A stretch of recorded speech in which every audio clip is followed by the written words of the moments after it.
तू मर क्यों नहीं जाती? मर क्यों नहीं जाती तू?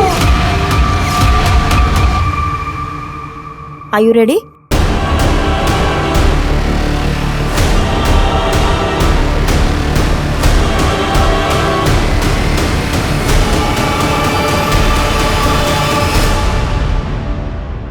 नमस्कार, मैं रेणुका शाहने क्राइम पेट्रोल सतर्क में आप सबका स्वागत करती हूँ। ना ही खुद को नुकसान पहुँचाना आसान होता है और ना ही खुद की जान लेना आसान होता है। फिर भी लोग खुद को नुकसान पहुँचाते ही हैं और आत्महत्याएं भी करते हैं। ऐसे लोग जो आत्महत्या करते हैं, उनके परिवार वाले, दोस्त और साथी हमेशा ऐसे सवालों से जूझते रहते हैं जिनके जवाब उन्हें कभी मिलते ही नहीं। वो अपनी सारी जिंदगी अपनों को लेकर एक अनिश्चितता के भंवर में फंसे रहते हैं। हर समय एक डर को महसूस करना, किसी अनहोनी के होने की आशंका से भरे रहना उनकी जिंदगी का हिस्सा बन जाता है। आत्महत्या केवल आत्महत्या करने वाले के लिए ही नहीं, बल्कि उससे जुड़े लोगों के लिए भी उतनी ही डरावनी और दर्दनाक होती है। इसके बावजूद इंसान इस रास्ते को अपनाता क्यों है? ऐसा है सूरज भाई, ये जितने टीवी सीरियल्स की शूटिंग, फिल्मों की शूटिंग मड आइलैंड में होती थी ना मलाड के, वो सारी शिफ्ट होके नायगांव जा रही है। आप बस नायगांव में प्रॉपर्टी खरीद कर डाल दीजिए। ये कुछ प्रॉपर्टीज है नायगांव की, यहाँ इन्वेस्टमेंट करेंगे तो कोई प्रॉब्लम नहीं होगी। आप इशिता रियल एस्टेट पर पूरा भरोसा कर सकते हैं। और इशिता चीट फंड पे भरोसा करना है या नहीं आरती? बोलो। हार्दिक, तुम सूरज भाई को बाहर ले जाकर नायगांव की प्रॉपर्टीज की डिटेल्स दिखा दो। जी। धनिश्री जी, आइए हम बैठकर बात करें। मैं यहाँ बैठने नहीं आई हूँ, मुझे मेरे पैसे वापस चाहिए। 4 महीने हो गए आज करके आप भी तक मेरे पैसे नहीं दिए हैं। धनिश्री जी, आपको बताया ना मैंने, चिटफंड का पैसा फंस गया है। सिर्फ आपका ही नहीं, मेरे भी 20 लाख फंसे हुए हैं। बेवकूफ समझा है मुझे, जो ये पैसे डूबने की कहानी सुना रही हो मुझे। अगर पैसा फंस गया होता ना तो ये तुम्हारा बिजनेस ऐसे नहीं चलता। आरती, मैं तुम्हारे सामने हाथ जोड़ती हूँ। मेरी बेटी का एडमिशन होने वाला है फैशन डिजाइनिंग में और मेरे पास पैसे ही नहीं है। मैं बहुत प्रॉब्लम में हूँ, मुझे मेरे पैसे वापस दे दो।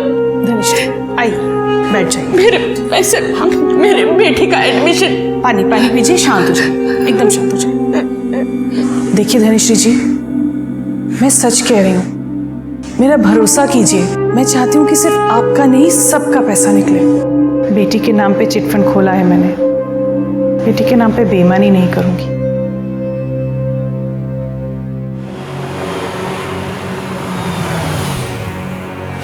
डोंट वरी यार इशिता, किसी को कुछ पता नहीं चलेगा। तुम आराम से घर जाओ, ठीक है? अंकल आंटी भी वेट कर रहे होंगे। हाँ। अरे मम्मी गई क्या? हाँ हाँ गई। ठीक है, बाय निखिल। बाय जी।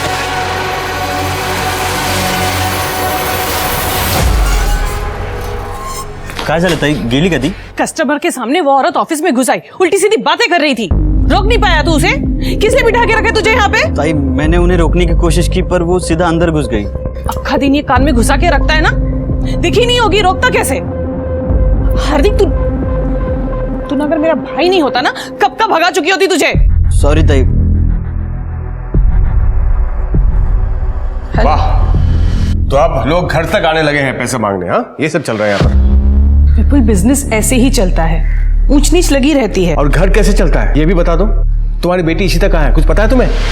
उसका फोन नहीं लग रहा है। पूना से आज सुबह निकलने वाली थी, रास्ते में होगी इसीलिए फोन नहीं लगा। बात हुई थी उससे? हाँ? सुबह से मैं काम में बिजी हूँ विपुल, कल रात बात हुई थी, तब बताया था उसे। 1 मिनट, तुम अपने काम में इतनी बिजी हो कि अपनी जवान बेटी के साथ बात करने का तुम्हारे पास टाइम नहीं है क्या? लो आ गई इशिता, खामखा परेशान होते रहते। और बेटा इशिता, कैसी रही नेहा के बहन की शादी? अच्छी थी, बहुत मजा आया। अच्छा बेटा, सुनो पप्पा मम्मी सुनो ना, मैं बहुत थक गई हूँ, मुझे रेस्ट करना है, प्लीज एक्सक्यूज मी। कब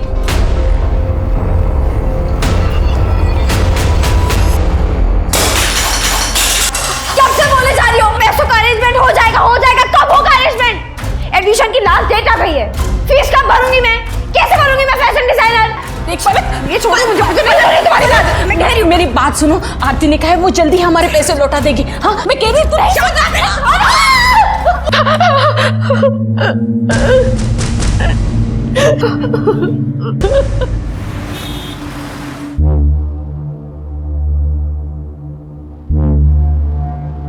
पापा, आपको ये सब करने की क्या जरूरत है? प्लीज मत करिए, प्लीज।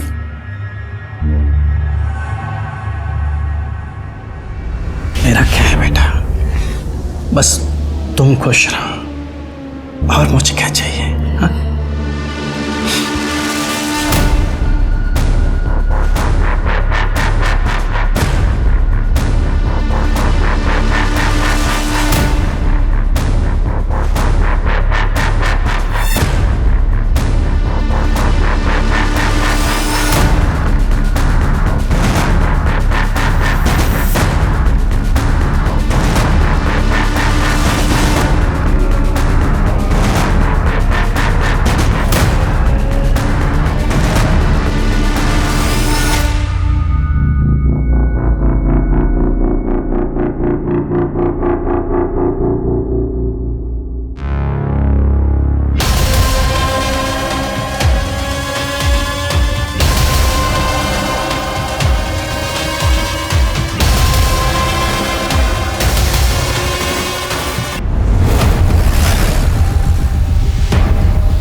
सर, ये लड़की का सुसाइड नोट।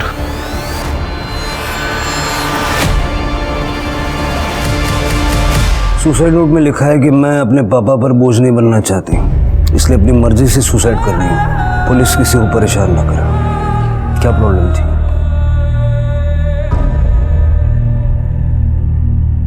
शिरके बेटी के बाप है, सदमे में है। थोड़ा वक्त दे के फिर बात करते हैं, तब तक सारी फॉर्मेलिटीज कंप्लीट कर लो। ठीक है सर।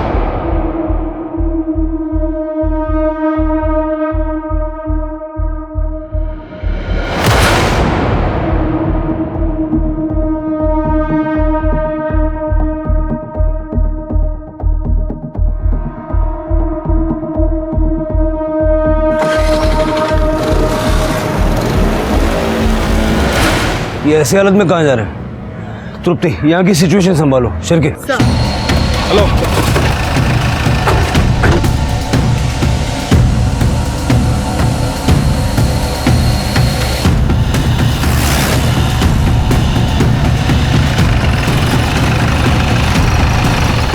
अभी तो यही था, गाड़ी घुमाओ।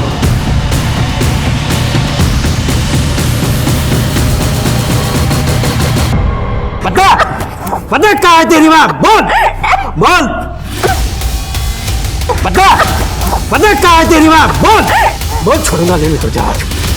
बोल आरती, कहाँ है तेरी माँ? बोल तेरी माँ। बोल, छोड़ूंगा नहीं तुझे। बोल बोल। क्या कर रहे हैं? सर छोड़िए मत इनको, इसके बहाने ही मेरे सोनाली को बाहर ना लाए। बोल कहाँ है? छोड़ूंगा ना मैं तुझे। शिरके ले जाओ, लेके जाओ। सर छोड़ो मत। हेलो, बोल बोल कहाँ है तेरी माँ? बोल। बेटा तुम ठीक हो? क्या नाम है तुम्हारा? इशिता पाटिल। ये आदमी क्या कह रहा था? सर मैं इसे नहीं जानती, ये घर पर आए और मम्मी कहाँ है पूछ रहे थे। जैसे ही मैंने बोला कि मम्मी घर पर नहीं है, तो वो मेरा ही गला दबाने लगे। कहाँ है तुम्हारी मम्मी और पापा? पलक क्या कर रही है? तो चाकू लग जाएगा। छोड़। नहीं नहीं, मैं काट ही देती हूँ। नहीं मैं काट लेती हूँ। नहीं छोड़ो, साइड हटो। छोड़ो। तो फिर मुझे पैसे दे दो, वरना मैं अपना हाथ काट लूंगी। पलक, तू जानती है ना घर में क्या प्रॉब्लम चल रही है पैसों के लेके, और तुम्हें 50,000 रुपए चाहिए और तुम बता भी नहीं रहे हो तुम्हें क्यों चाहिए 50। क्या करती बता के? बताया तो था कि फीस के 5 लाख लगेंगे। वो कौन से दिए थे तुमने जो अब बताने पर तुम मुझे 50,000 दे दोगी? असल में तुम्हें ना भिखारी की तरह रहने की आदत हो गई है और मैं वैसे नहीं जी सकती। इसलिए मैं जा रही हूँ। बाय। मैं काट लेती बहुत दर्द हो रहा है। चल कोई बात नहीं बेटा, तू टेंशन मत ले, सब ठीक हो जाएगा। तू अभी आराम कर, सो जा, संभल के।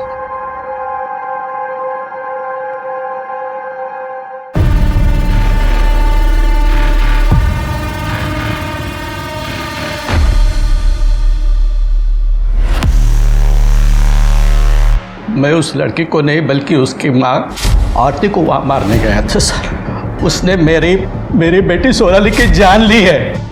कैसे? सोनाली की शादी फिक्स की थी मैंने अगले महीने, लेकिन शादी में खर्च करने के लिए 1 रुपया नहीं था मेरे पास। सारा पैसा मैंने उस आरती के चिट फंड में इन्वेस्ट कर दिया था। सोचा सही टाइम पर मैं निकाल लूँगा, लेकिन जब सही टाइम आया तो पैसा नहीं दे रही थी वो। देखिए हरि भाई, आप बिल्कुल चिंता मत कीजिए।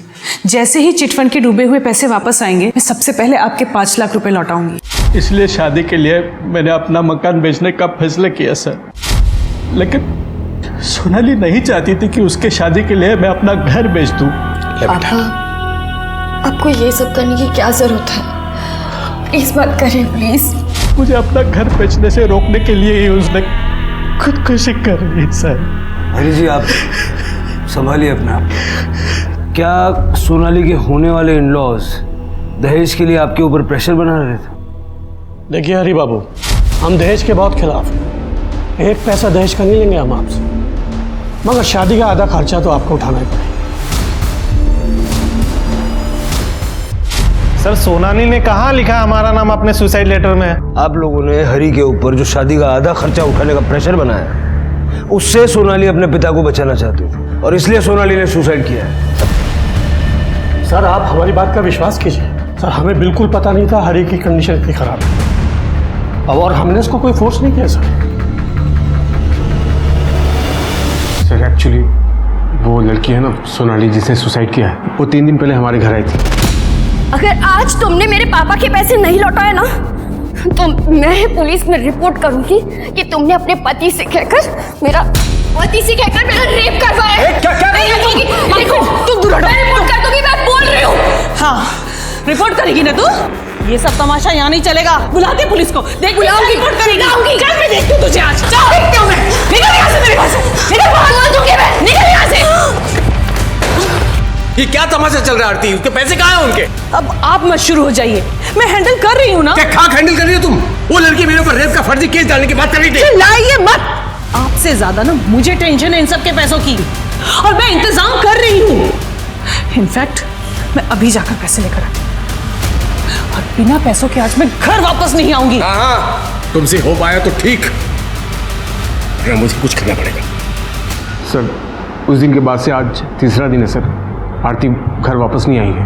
तुम्हारी बीवी 3 दिन पहले पैसे लेने के लिए घर से निकली थी, अब तक वापस नहीं आई। किसके पास गई थी पैसे लेने? सर, वो तो नहीं पता मुझे, लेकिन मुझे लगता है सर, जिसने चीट फंड में पैसे डुबाए थे उसी से लेने गई होगी।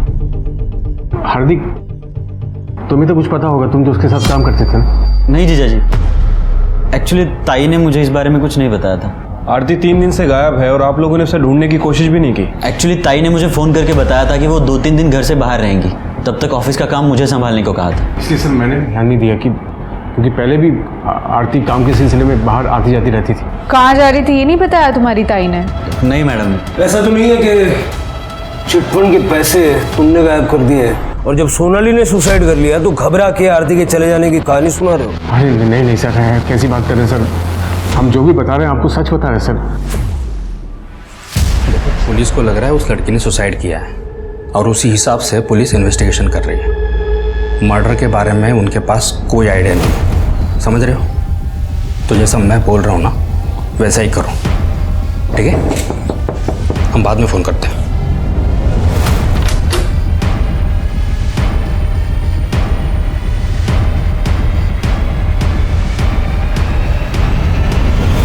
सोनाली ने अपनी जिंदगी एक झटके में खत्म कर ली थी, और उसकी आत्महत्या के केस में आरती आरोपी थी जो गायब थी। पुलिस ने आरती की तलाश में जमीन आसमान एक कर दिया था, और जब पुलिस किसी के पीछे ऐसे पड़ती है तो कोई आखिर कितनी देर भाग सकता है? अंततः आरती भी पुलिस की गिरफ्त में आ ही गई थी, मगर उस तरह से नहीं जिस तरह से पुलिस चाहती थी।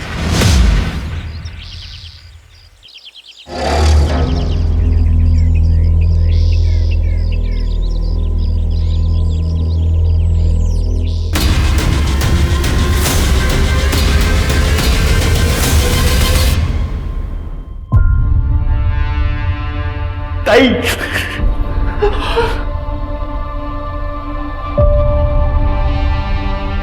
सर, जब से चिटफंड का मामला हुआ था तब से कुछ लोग परेशान कर रहे थे आरती को पैसों को लेकर। चिटफंड के बारे में तो हम पता लगाएंगे ही।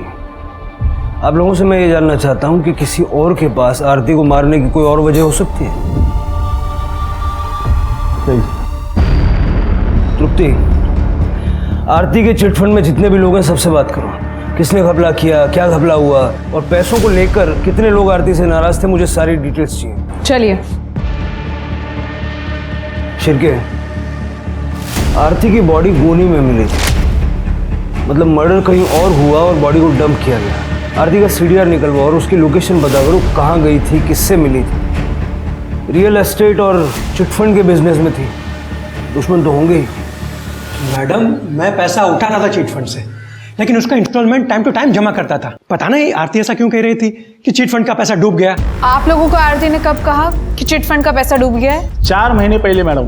उसके बाद उसने चिटफंड का सारा काम बंद कर दिया। बहुत चालाक औरत थी मैडम। ऐसा लगने की कोई खास वजह? जी मैडम, उस चिटफंड में आरती के भी 4 चिटफंड थे हम सबके साथ, जिसके पैसे उसने थोड़े मुनाफे के साथ बहुत पहले ही निकाल लिए थे और उन्हीं पैसों से वो अपना बिजनेस बढ़ा रही थी। लेकिन जब उसको हम सबके पैसे देने की बारी आई तो फिर उसने कहा कि मेरा सारा बिजनेस डूब गया। ऐसा कह के उसने हम सबको धोखा दिया मैडम, इसलिए मर गई है। हाय लगी हमारी सबकी। अब जाके मेरी सोनाली के आत्मा को शांति मिलेगी मैडम। कमाल है, 20 में से 13 मेंबर के पैसे निकल जाने के बाद भी ईमानदारी से इंस्टॉलमेंट भर रहे थे। फिर आरती ने ऐसा क्यों कहा कि पैसे डूब गया? सब प्रोबेबली झूठ बोल रही थी, क्योंकि उसने खुद 30 लाख रुपए उठाए थे चिटफंड से, और जब खुद के पैसे निकल गए तो बंद कर दिया होगा चिटफंड। सारे मेंबर से बात हो गई? नहीं सर, एक लेडी है धनश्री, अब तक उससे बात करना बाकी है। उसे पुलिस स्टेशन भी बुलाया था लेकिन वो आई नहीं। जल्दी से बात करो। सर आरती की पीएम रिपोर्ट आ गई सर। आरती की मौत 22 सितंबर को हुई थी, उसी दिन जिस दिन वो घर से पैसे लेकर निकली थी। मतलब सोनाली की सुसाइड करने से पहले ही आरती को मार दिया गया था। मौत कैसे? सर, डॉक्टर को आरती के गले पे शू प्रिंट मिला है, उसकी गर्दन टूट गई थी सर, इसी वजह से उसकी मौत हुई। कोई सेक्सुअल असॉल्ट? नो सर, वैसे मैंने आरती के सीडीआर भी चेक किया है। आरती का फ़ोन बंद होने से पहले बहुत बार ट्रैवल किया था। 1 बजे के आसपास उसके घर पे था, 1:30 बजे शिवाजी नगर में और 2 बजे वापस अपने घर पे। आरती घर वापस आई थी? राइट सर, लेकिन 1 घंटे बाद वो दोबारा घर से निकल गई और उसके बाद तकरीबन 4 बजे के आसपास उसका फ़ोन स्विच ऑफ हो गया, केएम कॉलेज के पीछे वाले जंगल में, जहाँ में उसकी डेड बॉडी मिली थी। शिवाजी नगर में क्या कर रही थी? आरती ने अपने घर से निकलने के बाद अपने भाई हार्दिक से बात की थी। एक्चुअली ताई ने मुझे फ़ोन करके बताया था कि वो 2-3 दिन घर से बाहर रहेंगी, लेकिन उससे पहले उसने राजन खरे को कॉल किया था। ये राजन खरे का ऑफिस है सर शिवाजी नगर में, और इसके पहले भी इन दोनों के बीच काफ़ी कॉल एक्सचेंज हुई है। लेट नाइट बातें क्या करते थे। और फिर? हो सकता है सर। राजन खरे से बात करो, पता लगाओ दोनों के बीच चल क्या रहा था, और आरती के हस्बैंड विपुल और भाई हार्दिक को पुलिस स्टेशन बुलाओ, अलग अलग। ठीक है सर। क्या बताऊं मैडम, मैं उस चिटफंड के बारे में, मेरे तो सारे पैसे ही डूब गए। तो इस बात का आपको गुस्सा भी होगा आरती के ऊपर कि उसकी वजह से आपके पैसे डूब गए? गुस्सा तो बहुत आया था, लेकिन ये कुछ कर नहीं पाई। पलक, तू अंदर जा। नहीं, मैं नहीं जाऊंगी। मुझे भी सुनना है ना आरती के साथ क्या हुआ था, कैसे मरी थी वो हमारे पैसे ऊपर लेके गई थी या खाली हाथ गई? पलक, मैंने कहा ना अंदर जाओ। चलो अरे पर मुझे सुनना है वो कैसे, क्या हुआ, लेकिन मरी कैसे वो? चलो अंदर जाओ। गुस्सा तो आएगा ना मैडम, उस आरती के भरोसे मैंने चिटफंड में पैसे डाले ताकि मुझे अच्छा रिटर्न मिले, पर उसने मेरे सारे पैसे डुबा दिए। मेरी बेटी का एडमिशन होने वाला था फैशन डिजाइनिंग में, सिर्फ पैसों की वजह से नहीं हो पाया। इस चिटफंड में पैसे कैसे डूबे, कुछ आइडिया है आपको? कोई पैसे वैसे नहीं डूबे, वो आरती ना हमारा पैसा खा गई है। ताई तिचं काम खूप ईमानदारीने करायची। चिटफंड में जरूर कोई प्रॉब्लम आई होगी। वरना ऐसे झूठ नहीं बोलते कि सब पैसा डूब गया। कॉल रिकॉर्ड्स के हिसाब से तुम्हारी ताई घर से 1 बजे निकली थी और 2 बजे घर लौट आई थी। तुम्हारे जीजा जी ने ये बात नहीं बताई। तुम बता सकते हो क्यों आई थी? सर 1 से 2 के बीच में तो मैं घर चला जाता हूँ लंच के लिए। या बाबतीत मी तुम्हाला काही नाही सांगू शकणार। तुम्हारी बहन और जीजा जी के बीच में रिश्ता कैसा? जहाँ तक मैं जानता हूँ सब ठीक ही था। 22 तारीख को घर से निकलने के बाद तुम्हारी ताई किसी राजन खरे को मिलने गई थी। बता सकते हो कौन है ये राजन खरे? राजन खरे नहीं माहिती सर। आरती मेरी प्रॉपर्टी को कमीशन बेस पे सेल किया करती थी और उसको भाड़े पे भी उठाती थी। 22 तारीख बता रहे ना आप? 22 तारीख को आरती ने मुझे कॉल भी किया था और वो मुझसे मिलने भी आए थे। आरती अपने घर से ये बोल के निकली थी कि वो चिट फंड के पैसे लेने जा रही है। मैं अभी जाकर पैसे लेकर आती हूँ। कहीं उसके चिट फंड के फ्रॉड में आप भी तो शामिल नहीं है? मिस्टर शिर्के, बात कहने से पहले सोच लेना चाहिए कि कहाँ बैठे हैं। इतना बड़ा बिजनेस है मेरा, ये तो संभलता नहीं और आप ये 2 कौड़ी के चिटफंड की बात कर रहे हैं मेरे सामने। तो फिर आप ही बताइए कि आरती आपसे मिलने क्यों आई थी? डेफिनेटली उसे मदद की जरूरत थी। राजन, मुझे रुपयों की सख्त जरूरत है। कितने रुपए चाहिए? 45 लाख। अब 45 लाख रुपए किसी को कोई यूं तो नहीं दे देता। बस मैंने उससे वक्त मांगा था थोड़ा सोचने के लिए। आप बता रहे हैं कि उसका मर्डर हो गया। मुझे एक बात समझ नहीं आ रही है। आरती अपने पति से मदद मांगने की बजाय आपसे मदद मांगती है। आप दोनों एक दूसरे से काफ़ी बात करते थे ना?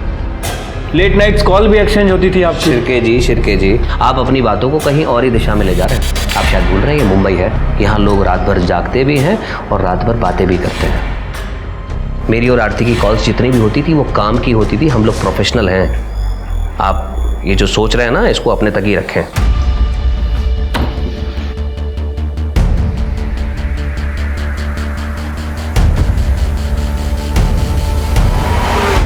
सर आरती वापस घर कब आई थी, कब बाहर चली गई, मुझे कोई आइडिया नहीं है सर। मैं उस वक्त घर पे नहीं था, मैं ऑफिस चला गया था सर। आरती ने चिटफंड से 30 लाख रुपए निकाले थे।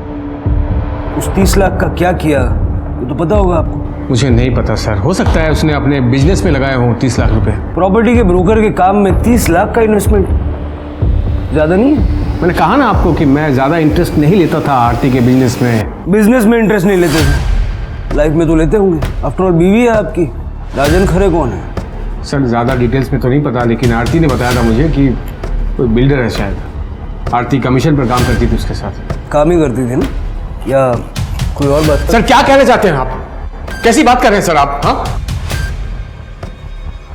22 तारीख को आपसे झगड़ा करके जब आरती घर से निकली तो उसने सबसे पहला कॉल राजन खरे को किया था। शायद उससे मिलने भी गई थी। सर आप ये सवाल मुझसे क्यों पूछ रहे हैं सर? आप जाइए ना, पूछिए राजन से। आप किससे क्या पूछना है ये आप हमें मत बताइए। आपसे जितना पूछ रहा हूँ उसका जवाब दीजिए। क्या आपकी बीवी का राजन खरे के साथ अफेयर था? क्या आप ये जानते थे? सर आप जैसे सोच रहे हैं ना सर, आरती वैसी औरत नहीं थी।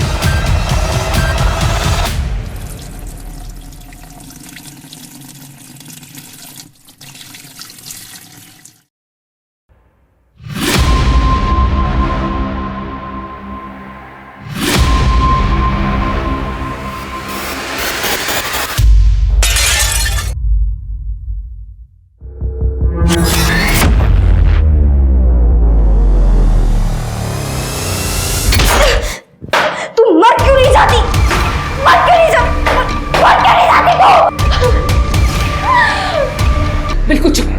क्या बोली जा रही है तू? हाँ, अगर किसी ने सुन लिया ना तो जेल हो जाएगी तुझे। चल यहां से।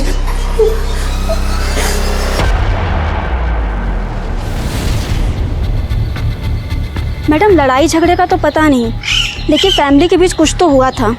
आप डॉक्टर सुकुमार से क्यों नहीं बात करते? यही सोसाइटी में क्लिनिक है उनका और उन्हें सब पता होगा। सर 18 अगस्त की रात की बात है। विपुल आया था आरती को लेकर मेरे क्लिनिक पर। सर वो तो कहिए कि टाइम पर वो क्लिनिक आ गई थी तो उसकी जान बच गई, वरना मर जाती थी। इतनी सारी नींद की टैबलेट्स खाई हुई थी उसने। आरती ने सुसाइड अटेम्प्ट किया था। और क्या हो सकता है सर? आदमी कभी भी एक टैबलेट की जगह गलती से 2 टैबलेट खा लेगा, पर 20 टैबलेट तो नहीं खा सकता ना। विपुल राजन और चिटफंड दोनों के बारे में गोलमोल बातें कर रहा है, तो वो आरती के सुसाइड अटेम्प्ट के बारे में बताएगा नहीं। उससे बिना सबूत बात करना बेकार है। शिर्के, विपुल के बारे में जितना पता कर सकते हो पता करो। आरती की बेटी इशिता से बात करो, हो सकता है घर के अंदर की कोई बात पता चल जाए। सर धनश्री से बात हुई तुम्हारी? हाँ सर, मैंने धनश्री से बात की। धनश्री का बाकी के चिट फंड के मेंबर्स की तरह आरती के साथ पैसों को लेकर प्रॉब्लम था, लेकिन सर ये धनश्री की बेटी पलक, ये बहुत अजीब है सर। इसलिए मैंने पलक के नेबर्स से भी बात की। सबका कहना है कि पलक को टेम्पर इशू है, इस हद तक कि धनश्री उसे बाकी लोगों से बात तक करने नहीं देती। और सर पलक का इस साल फैशन डिज़ाइनिंग में एडमिशन होना था, जो आरती की वजह से नहीं हो पाया, क्योंकि आरती ने धनश्री के फंड्स रिलीज ही नहीं किए थे। पलक का भी फॉलोअप करो और प्रायोरिटी पे इशिता से बात करो, लेकिन विपुल से छुपा के। सर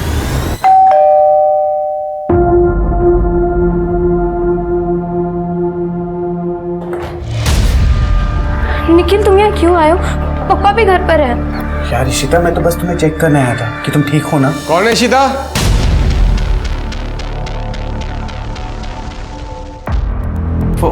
हेलो अंकल, कैसे हैं आप? वो अंकल, मम्मी ने खाना भेजा था, बस वही देने आया था। ठीक है अंकल, मैं जा रहा हूँ। बाय इशिता।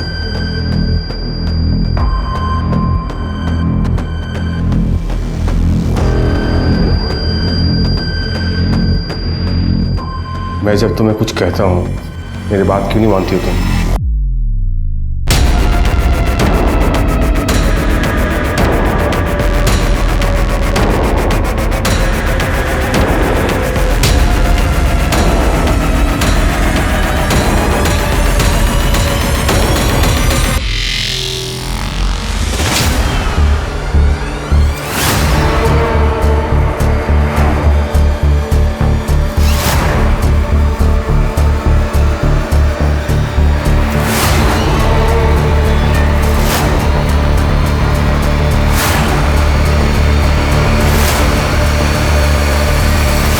कौन था वो लड़का? पता नहीं, होगा कोई। अच्छा मैडम, आपको कुछ काम था मुझसे? इशिता, मुझे पता है तुम्हारी मम्मी ने कुछ दिनों पहले सुसाइड करने की कोशिश की थी, और इंसान सुसाइड तभी करता है जब उसकी लाइफ में सब कुछ ठीक नहीं चल रहा होता। सच बताओ, क्या प्रॉब्लम थी तुम्हारी मम्मी को? मेरी मम्मी को कोई प्रॉब्लम नहीं थी, और ना ही उन्होंने सुसाइड अटेम्प्ट करने की कोशिश की। बस उनकी तबीयत खराब थी कुछ दिनों से, और कुछ नहीं।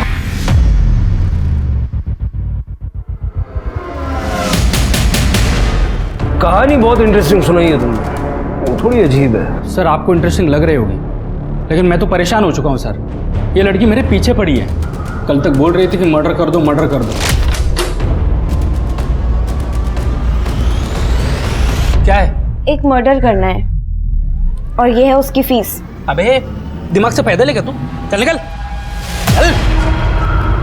कहाँ से आ जाते हैं, और आज अचानक से बोल रही कि मैंने किसका मर्डर कर दिया है। आपने आरती को मारकर मेरा काम कर दिया, लेकिन आपने पेमेंट ही नहीं ली, और अगर आप पेमेंट नहीं लेंगे तो आपका उधार रह जाएगा, और मैं किसी का उधार रखती नहीं हूँ, इसलिए। कौन आरती?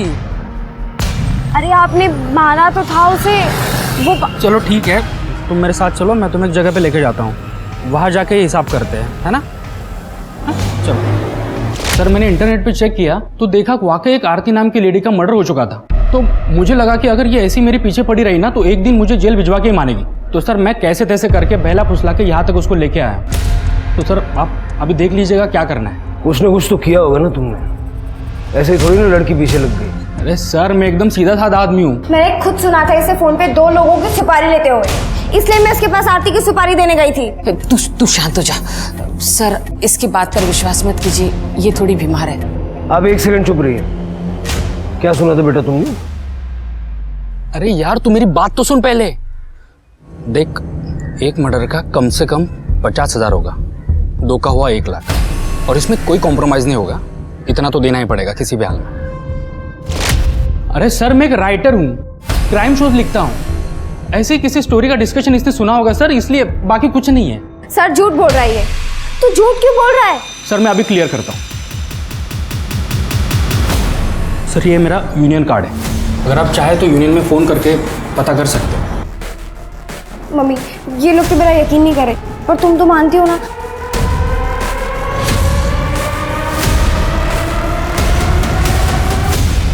धनश्री जी देखिए, बुरा मत मानिएगा, लेकिन आपकी बेटी को इस वक्त फैशन डिजाइनिंग से ज़्यादा इलाज की ज़रूरत है। मेरे से जितना बन सकता था मैंने पलक के लिए कर दिया इलाज, पर अब मेरे पास पैसे नहीं है उसके इलाज के लिए।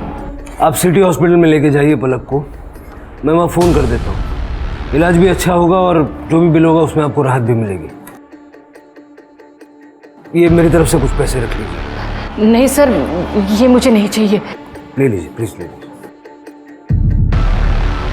और पैसों की ज़रूरत पड़े तो मांगने में संकोच मत कीजिएगा। धन्यवाद sir.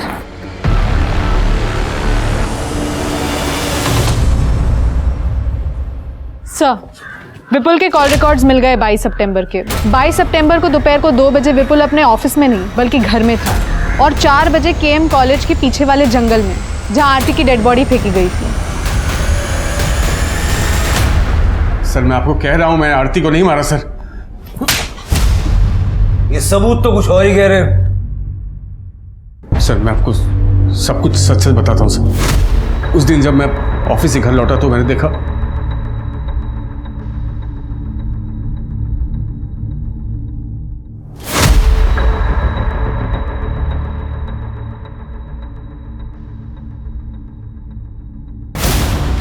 Aarti Aarti Aarti Aarti, oh my God. मेरा मतलब है कि तेरी बीवी को तेरे ही घर में किसी और ने मार दिया और तुझे जब बॉडी मिली तो तू बिना किसी को बताए उसे डंप करके आ गया। बेवकूफ समझ के रखा है पुलिस को, ऐसी घटिया कहानियों पे विश्वास कर लेंगे। मैं आपको सच बोल रहा हूँ सर, मुझे आरती की डेड बॉडी ही मिली थी, मैंने इसका मर्डर नहीं किया सर। जब मर्डर नहीं किया तो बॉडी डंप करने क्यों गया? जब मर्डर नहीं किया तो बॉडी डंप करने क्यों गया? मजबूरी थी मेरे सामने सर। ऐसी क्या मजबूरी थी? क्या मजबूरी थी जो तूने पुलिस तक को इन्फॉर्म नहीं किया? पापा, मुझे कुछ नहीं पता ये कैसे हुआ। मैं तो अपने रूम में सो रही थी। पापा मैं सच कह रही हूँ। मम्मी बेबी तो मर चुकी थी सर। अगर आप लोग को इन्फॉर्म करता तो आप लोग इशिता को जेल भिजवा देते, वो मैं कैसे होने देता सर। बाबू उसका मेरी बेटी है वो। तुम्हें लगता है कि इशिता ने आरती को मारा है? आरती, अगर तुमने सुसाइड करने की कोशिश नहीं की है तो इतनी सारी नींद की गोलियां तुम्हारे अंदर अपने आप चली गई।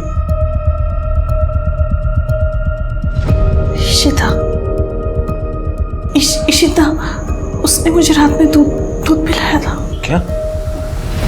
इशिता क्यों मारा अपनी मम्मी को? क्योंकि मम्मी को पता चल गया था कि मैं पुणे क्या करने गई थी। Are you ready? मम्मी ने मुझे और निखिल को बात करते हुए सुन लिया था। मैं तुम्हारे लिए कुछ दवाइयाँ लाया हूँ। निखिल, अगर तुम नहीं होते ना तो मैं अकेले ये प्रेगनेंसी टर्मिनेट नहीं करवा पाती और मम्मी पापा को पता चलता तो वो मुझे जान से ही मार डालते।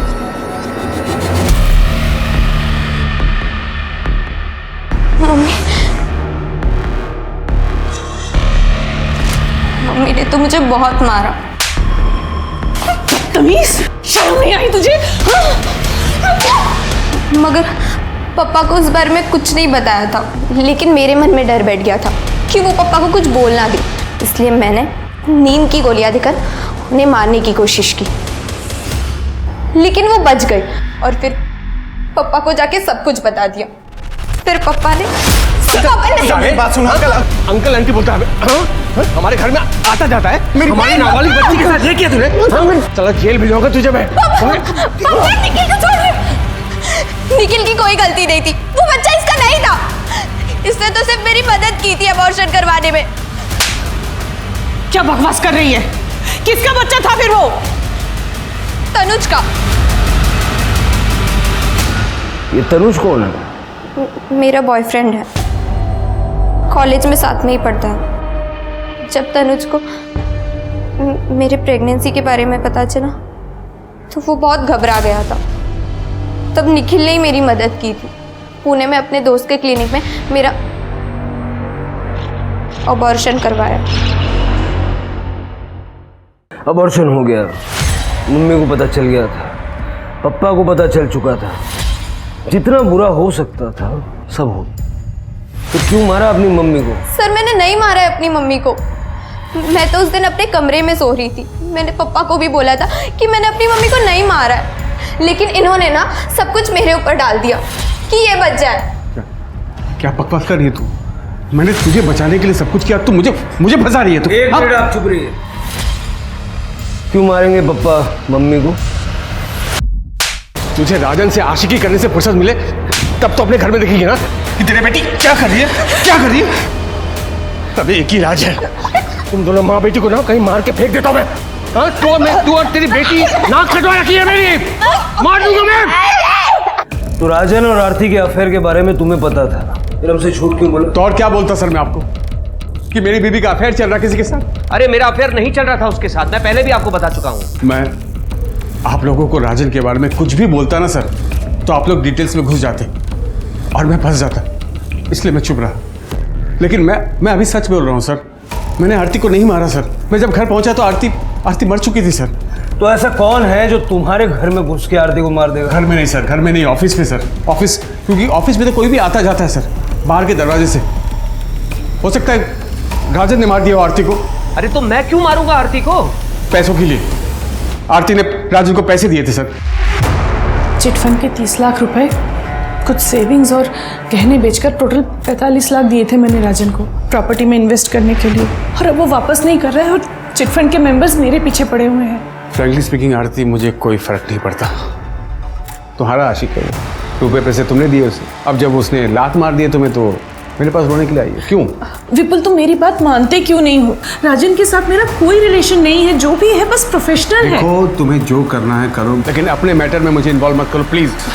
विपुल सर, आरती का कहना था कि उसने राजन को 45 लाख रुपए दिए थे सर। अरे झूठ बोल रहा है वो।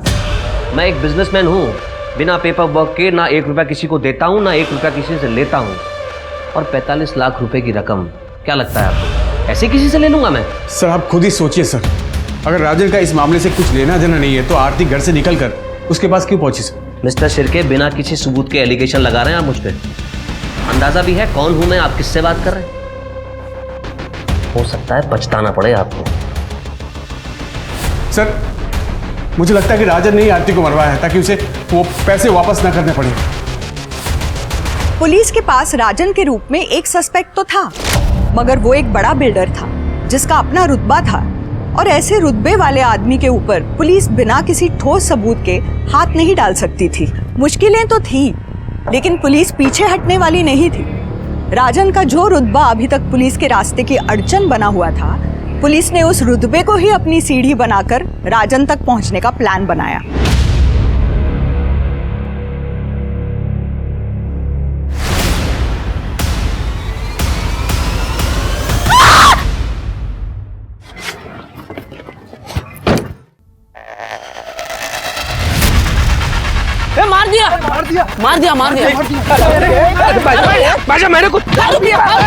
मार दिया लड़के को मार दिया। दारू पिया हुआ रे।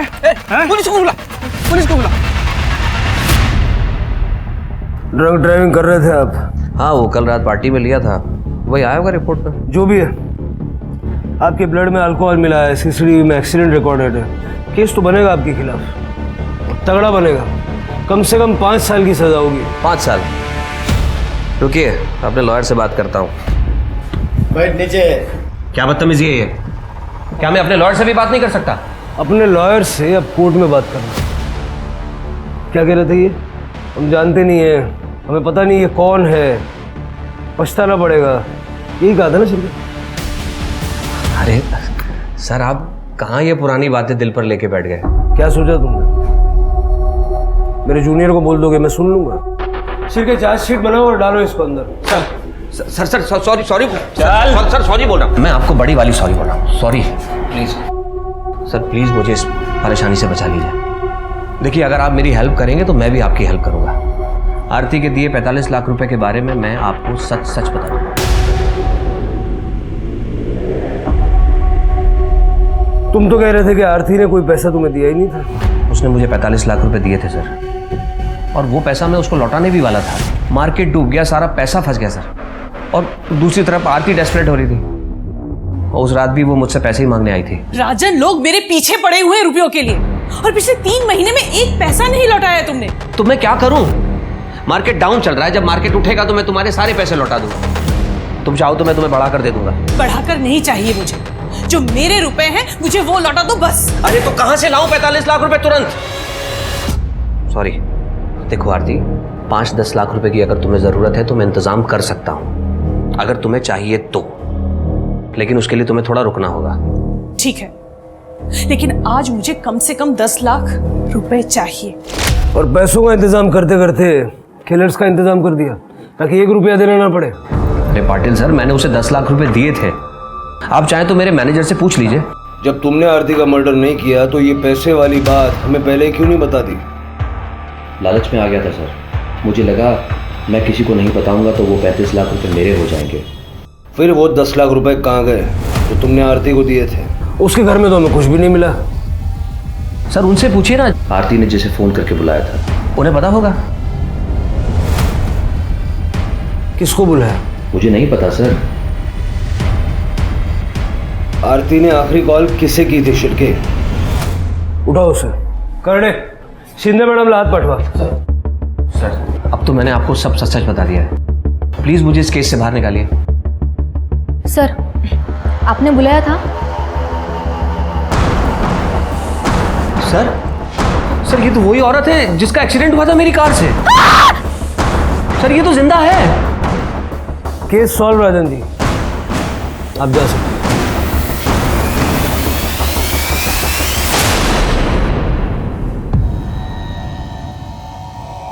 भाऊ हो तो मैं आरती से, पर उसने मुझे हमेशा एक नौकर की तरह ट्रीट किया।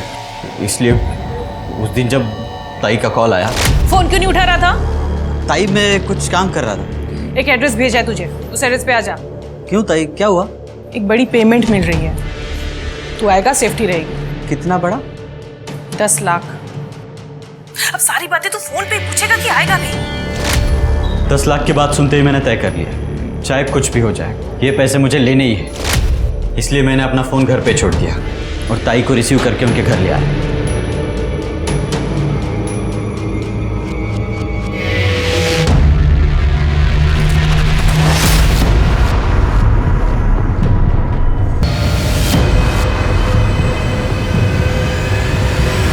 पैसों की लालच में इतना अंधा हो गया, सगी बहन को मार डाला। बहुत पुरानी कहावत है कि जिस डाल पर बैठो कभी उस डाल को नहीं काटना चाहिए। आरती का मर्डर केस इस कहावत को चरितार्थ करता था। लोगों ने आरती के ऊपर भरोसा करके अपने जीवन भर की कमाई उसके चिट फंड में निवेश की थी, मगर आरती ने अपनी महत्वाकांक्षा के चलते उन लोगों की कमाई उन्हें बिना बताए कहीं और इन्वेस्ट कर दी थी, जिसकी वजह से सोनाली ने तो अपनी जान तक दे दी थी। आरती के मन में खोट नहीं थी, मगर उसने अपने ऊपर विश्वास करने वाले लोगों से झूठ तो बोला ही था। और जब आप किसी का विश्वास तोड़ सकते हो तो कोई आपका विश्वास भी तो तोड़ सकता है। अपने पैसों को लेकर हमेशा सतर्क रहे। कहीं भी पैसे इन्वेस्ट करने हो तो लोगों की बातों पर भरोसा करने से पहले अपने फाइनेंशियल एडवाइजर या किसी जानकार से पता लगाने की कोशिश जरूर करें। इसी सलाह के साथ अब मैं रेणुका शाहने आपसे विदा लेती हूँ। हम फिर मिलेंगे ऐसी एक कहानी के साथ जो रखेगी आपको सतर्क और जिंदगी को सुरक्षित। तब तक अपना और अपने परिवार का ख्याल रखिए और देखते रहिए क्राइम पेट्रोल सतर्क। जय हिंद।